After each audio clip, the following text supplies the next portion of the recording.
ಎಷ್ಟೇ ಒಂದು ಗಿಡ ಅದ ಅಂದರೂ ಒಂದು ಹಣ್ಣು ಕೊಟ್ಟಿರ್ತದೆ ಮತ್ತು ಇನ್ನೊಂದಿಟ್ಟು ಕೆಲಸ ಮಾಡಿರ್ತದೆ. ಏರೆ ಹರಿಯಾಕೆ ಹೋಗಿ ಬಿದ್ದವ್ರಿ ಜನ ಇಲ್ಲೇ. ಗಿಡ ಸ್ವಲ್ಪ ಗಿಡದಿಂದ ಬಿದ್ದವರು ಅದಾರ, ಆದರೆ ಲಕ್ಷಗಟ್ಟಲೆ ಜನ ಹಣ್ಣು ತಿಂದವರು ಅದಾರ ಈ ಜಗತ್ತು. ಬಿದ್ದವ್ರದೇ ಒಂದು ದೊಡ್ಡ ಲಿಸ್ಟ್ ಮಾಡಿಕೊಂಡು ಹೋಗಿ ಊರು ತುಂಬ ಪ್ರಚಾರ ಮಾಡಿದರೆ ಸಂತೋಷ ಆಗೋದು ಯಾವಾಗ?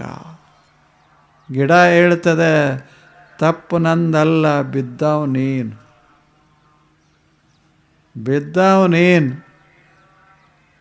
ಹಣ್ಣುಗಳು ಹರಿಯಕ್ಕೆ ಹೋಗಿ ಹೆಂಗೆ ಹರಿಬೇಕು ಹಂಗೆ ಗೊತ್ತಿತ್ತಂದ್ರೆ ಆಗೋದಿಲ್ಲ. ಹಂಗೆ ಜನರು ಕೂಡ ವರ್ತಿಸ್ಲಿಕ್ಕೆ ಹೋಗಿ ಎಡೋದಾವ್ ನೀನು. ಅವ ಬೈಯಂಗೆ ನೀ ಮಾತಾಡ್ದು ಬೈದ, ಅಂಥವ್ರದ ಗೆಳೆತನ ಮಾಡ್ದು ಕೆಡಿಸ್ದ.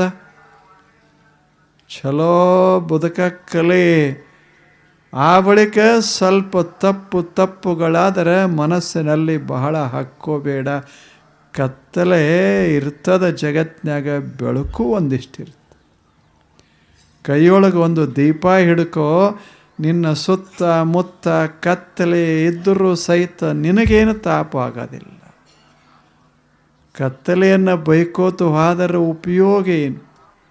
ಕತ್ತಲೆಯೊಳಗೆ ಇರಬೇಕು, ಅದರ ದೀಪ ಹಿಡಿದಿರಬೇಕದ, ಒಂದು ಕಂದೀಲ ಇರಬೇಕು ಕೈಯಾಗ. ಕತ್ತಲೆ ಎಷ್ಟಿದ್ರೆ ಏನಾಯ್ತು? ದೀಪ ಹೇಳ್ತದೆ, ಕಂದೀಲ ಹೇಳ್ತದೆ, ಕತ್ತಲೆಗೆ ಹೇಳ್ತದೆ ನೀ ಏನು ನನ್ನ ವೈರಿ ಅಲ್ಲ, ನಾ ಎಲ್ಲಿರ್ತೀನಿ ಅಲ್ಲಿ ಇರಬೇಡ ಇಷ್ಟ. ನಾನು ಎಲ್ಲೆಲ್ಲಿ ಇರ್ತೀನಿ ಅದರ ಸುತ್ತಮುತ್ತ ಅಷ್ಟು ಇರಬೇಡ ಅಷ್ಟೇ. ನಿನಗೆ ನನಗೆ ಯಾವ ವೈರತ್ತು? ನೀನು ಅದಿಯಂತ ನನಗೆ ಹಿಡಿತಾರೆ ಜನ.